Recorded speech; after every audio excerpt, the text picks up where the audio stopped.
que se ofreció por la redención del mundo, y que en ese cáliz el vino se transforma en la sangre que fue precio de la salvación, y este cuerpo inmolado y esta sangre sacrificada por los hombres nos alimente también a dar nuestro cuerpo y nuestra sangre al sufrimiento y al dolor como Cristo, no para sí, sino para dar cosechas de justicia y de paz en nuestro pueblo.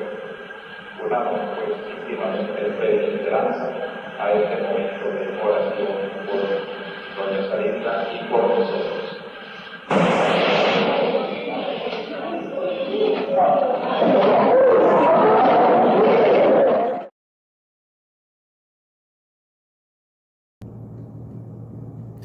Estimados hermanos, lo que acabamos de escuchar son, digamos, los últimos segundos de vida de Monseñor Óscar Arnulfo Romero, hoy santo de la Iglesia.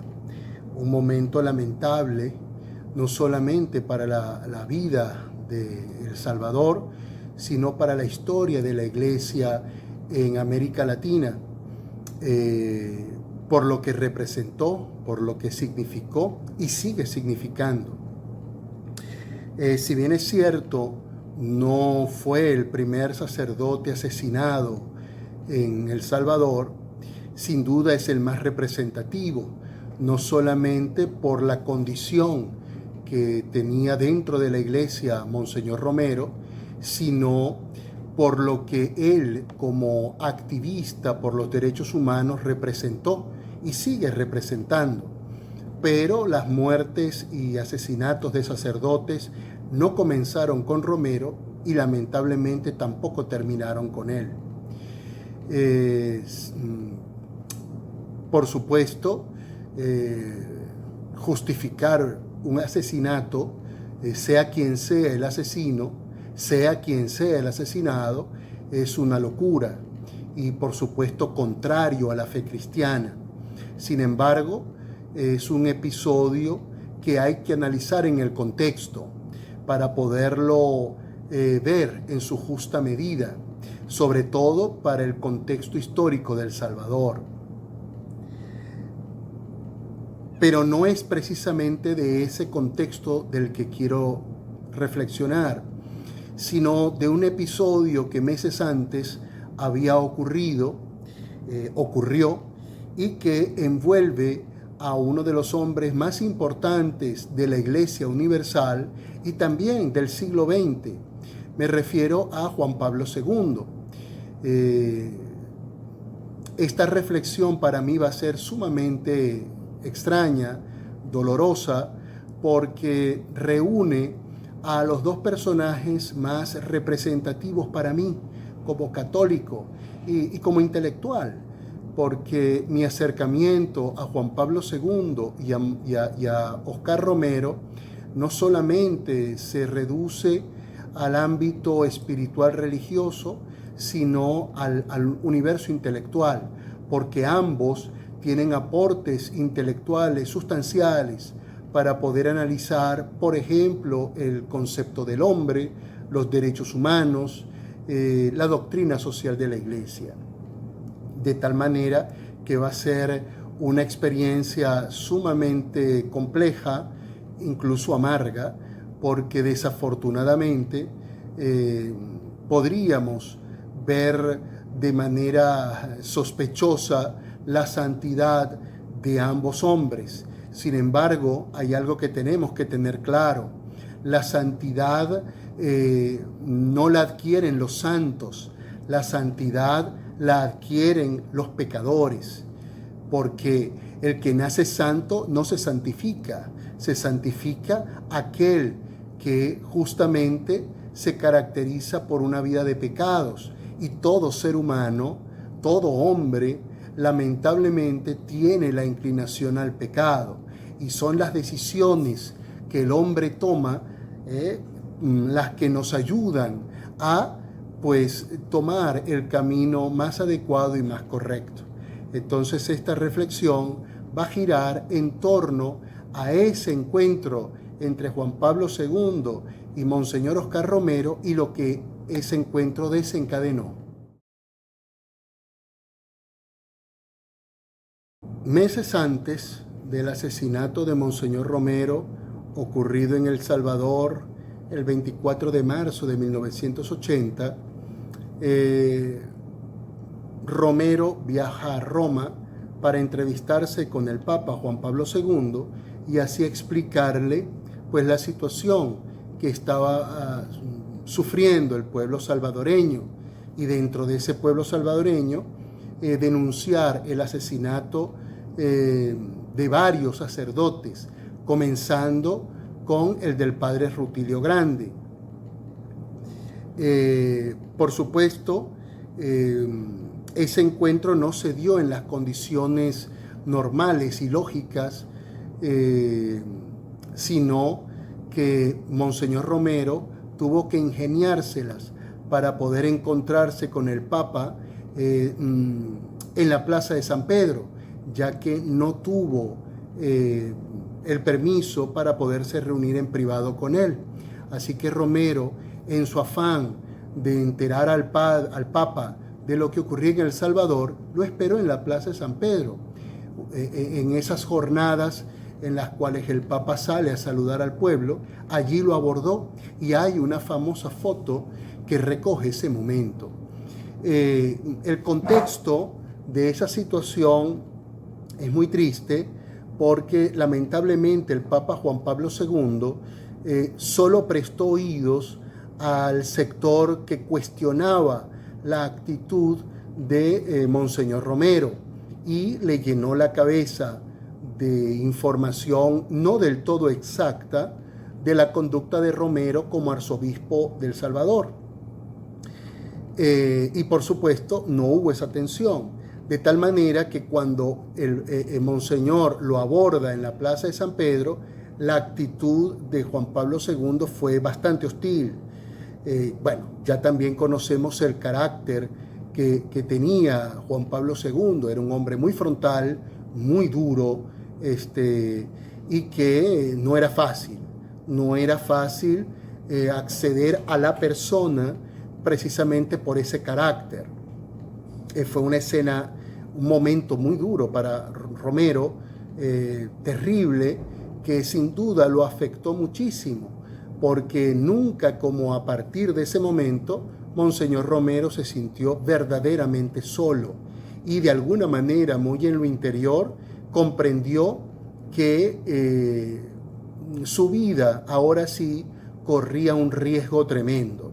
Y el problema no era tanto el riesgo que podía correr, sino que pudiese morir sin poder contribuir a la pacificación de su pueblo. De tal manera que el encuentro fue fatal. Romero le entregó una serie de documentos en los que no solamente se evidenciaba el maltrato que su propia figura estaba recibiendo por parte de cierto sector social de El Salvador, también por parte de algunos jerarcas de la iglesia en El Salvador, y por supuesto que hostigamiento que se hacía visible y notorio en los medios de comunicación. Además de ello, una serie de fotografías en las que aparecían algunos de estos sacerdotes asesinados brutalmente. La respuesta del Papa fue también muy dura, algo así como: ya yo no quiero recibir tantos papeles, que él tiene que revisar muchos papeles para estar recibiendo otros más. Sin duda, terrible ese encuentro. Pero posterior a ese encuentro hubo otro del que muy poca gente habla, quizás porque desmonta cierto discurso político que intenta enaltecer a algunos y hundir a otros. En ese otro encuentro, Juan Pablo II estuvo más dispuesto a la escucha, no tuvo una actitud tan hostil y realmente pudo escuchar un poco el sufrimiento de Monseñor Romero. Lamentablemente, para cuando ese encuentro se da, ya era muy tarde, ya digamos prácticamente estaba todo decidido. Pudo haber habido un encuentro anterior en Puebla, en 1979, cuando Juan Pablo II fue a instalar la Conferencia de Puebla. Allí estuvo Romero, pero lamentablemente una situación de salud de Romero impidieron ese primer encuentro. De tal manera que ese fue, al menos presencialmente, esos fueron los encuentros de Juan Pablo II y Monseñor Romero, y que de alguna manera mucha gente ha tergiversado, ha descontextualizado para no solamente atacar la Iglesia, sino atacar la figura de Juan Pablo II, también para enaltecer a Romero, que de alguna manera también se está atacando a la Iglesia con ello. Entonces queremos explicar un poquito ambos contextos, tanto el de Juan Pablo II como el de Monseñor Romero, para que podamos ver en su justa medida lo que estos encuentros realmente consiguieron. Hablemos del contexto de Juan Pablo II. Juan Pablo II, como todo el mundo sabe, sufrió de manera terrible el comunismo en su Polonia natal, lo que de alguna manera preparó su espíritu para oponerse de manera radical a esta ideología que denunció en algún momento como una de las ideologías de la muerte, una de las ideologías del mal. Posición que, por supuesto, de alguna manera es, no digamos tradicional, pero es la posición formal del Vaticano frente a esta ideología. Posición que, por supuesto, ha ido ajustándose al signo de los tiempos, al entendimiento del hombre, a la comprensión del ser humano, y aunque no le ha abierto, digamos, el corazón al discurso comunista, sí lo ve de manera más misericordiosa, más comprensible, un poquito más abierta, porque sin duda la Iglesia ha entendido que en el comunismo o en la crítica comunista hay ciertos aspectos que son válidos y que pueden ser considerados y que de alguna manera colindan con algunos aspectos de la doctrina social de la Iglesia. Sin embargo, la experiencia de vida de Juan Pablo II lo llevó a tener una actitud bastante hostil, bastante dura, bastante hermética frente al discurso comunista. Cuando él llega a la cátedra de San Pedro, ya en América Latina, ese discurso comunista consiguió un nido dentro de la Iglesia con la teología de la liberación.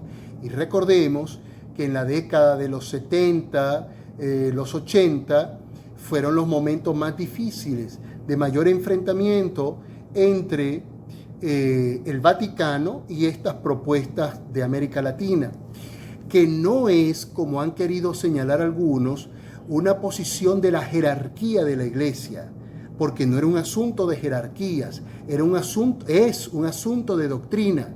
Y en este contexto hay que mencionar que Monseñor Romero fue un opositor radical de la teología de la liberación, razón por la cual no era muy bien visto la figura de Romero, sobre todo por los sectores jesuitas y aquellos que de alguna manera simpatizaban con la teología de la liberación. Entonces, imagínense a Juan Pablo II,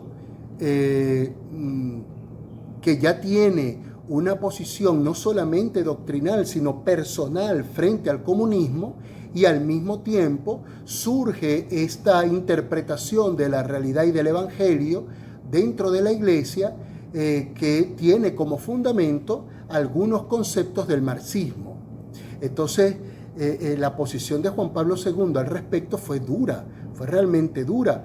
Basta con revisar, por ejemplo, los documentos emitidos por él, el famoso viaje que Juan Pablo II hizo a Nicaragua. Es decir, hay muchos acontecimientos que sirven para documentar esta posición de Juan Pablo II frente a el comunismo y la teología de la liberación. a Monseñor Romero fue pintado como uno de los inspiradores de la teología de la liberación, y no solamente en aquellos años de su arzobispado, sino en la actualidad. Yo recuerdo cómo cuando, no recuerdo si venía el proceso de beatificación o de canonización de Monseñor Romero, escuché a varias personas de la iglesia, incluyendo sacerdotes, decir que cómo era posible que el Papa Francisco pretendiera beatificar o canonizar, no recuerdo el momento, a un comunista, a un cura comunista. Y por supuesto, la respuesta obvia fue, claro, si tenemos un papa comunista. Estos son comentarios que no solamente denuncian el poco conocimiento que se tiene de Romero, sino también del Papa Francisco y de ser un sacerdote. ¿Ya? Si la gente se acercara a leer la doctrina social de la Iglesia, encontraría desnuda todo el pontificado y la prédica que ha hecho en este momento el Papa Francisco y en su momento Monseñor Oscar Romero. Ahora bien, ¿qué sucede con Romero? Romero era un sacerdote sumamente ortodoxo, muy apegado a la doctrina y a las normas de la Iglesia, defensor a ultranza de la Iglesia, de su doctrina y de la figura del Papa, defensa que tuvo hasta el último momento de su vida. Y por supuesto con una visión muy tradicionalista de la fe y del comportamiento, más que de la fe, del comportamiento del sacerdote, la figura de un sacerdote mediador, y que esa figura mediadora siempre se ha visto como cómplice, ¿no? Como cómplice, más o menos lo que está ocurriendo ahora con el Papa Francisco. No, Monseñor Romero no fue cómplice y tampoco fue del todo un mediador. Romero siempre fue un crítico de la injusticia, solo que antes del asesinato del padre Rutilio Grande, su posición era moderada, era bastante moderada, pero sí cuestionadora. El padre Romero estaba muy concentrado luchando contra los sacerdotes que estaban abrazando la teología de la liberación. Basta con revisar sus artículos de prensa, en donde hizo una posición, un cuestionamiento severo de esta teología de la liberación, razón por la cual fue considerado para ser el arzobispo de San Salvador, una figura que no me iba a generar problema, que iba a ser mediadora, que iba a establecer cierto mecanismo de diálogo, que iba a permitir el buen desarrollo de las relaciones entre el gobierno y el pueblo, y por supuesto la Iglesia. Este sector jesuita, estos sectores de izquierda, porque hay que denunciarlo de esta manera, vieron de muy mala manera el nombramiento de Romero como arzobispo de San Salvador. Y uno de los sacerdotes que Romero llegó a cuestionar, aunque de manera muy cariñosa, muy afectuosa, porque sentía mucho cariño por él, era el padre Rutilio Grande. Cuando el padre Rutilio Grande es asesinado, a los pocos meses de él haber asumido el Palacio Arzobispal en San Salvador, por supuesto fue una experiencia que lo marcó, no solamente como hombre, sino en toda, bueno, precisamente por haberlo marcado como hombre, lo marca como sacerdote y su ministerio como arzobispo de San Salvador.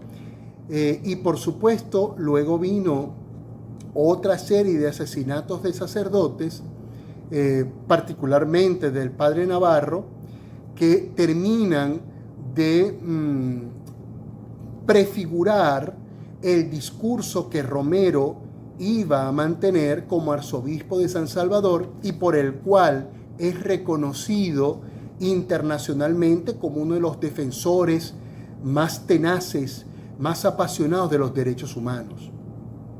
De tal manera que tuvo que ocurrir el episodio del asesinato de estos sacerdotes para que Romero abriera los ojos a una realidad que estaba delante de él, pero por su timidez, por su manera de llevar su rol como sacerdote, no era que no veía, por supuesto que lo veía, solo que tuvo la inocencia de resolver de una manera dialogada. No es que esa manera la perdiera, siempre la mantuvo, solo que luego ya entendiendo que la cosa no era tan sencilla como se imaginaba.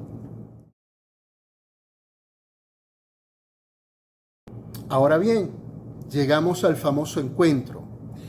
Que Juan Pablo II se equivocó en el manejo del caso de Monseñor Romero y del Salvador, sí, claro que se equivocó. No solo porque yo lo diga, no solo porque lo digan 3 o 4, es que él mismo lo reconoció. Lamentablemente tuvo que ocurrir el asesinato de Romero para poderlo entender y para que su discurso, porque el discurso del Papa Juan Pablo II también cambió con respecto a América Latina a partir del asesinato de Romero y de otros sacerdotes más en Centroamérica. Pero qué curioso es que algo muy parecido le ocurrió a Romero con el asesinato del padre Rutilio Grande. Es decir, tanto Juan Pablo II como Monseñor Romero tuvieron que ser abofeteados por la desgracia de ver morir a uno de sus hijos, ¿no? Romero de Juan Pablo II, Rutilio Grande de Romero, para poder entender la magnitud de la maldad, de la oscuridad que reinaba en El Salvador. De tal manera que juzgar a uno, pero disculpando al otro, no me parece justo. No me parece justo negar la santidad de uno por ese error. Entonces significaría también, si somos coherentes con la Iglesia y con el discurso de la Iglesia, tenemos también que cuestionar al otro, porque es que ambos se comportaron particularmente de manera similar.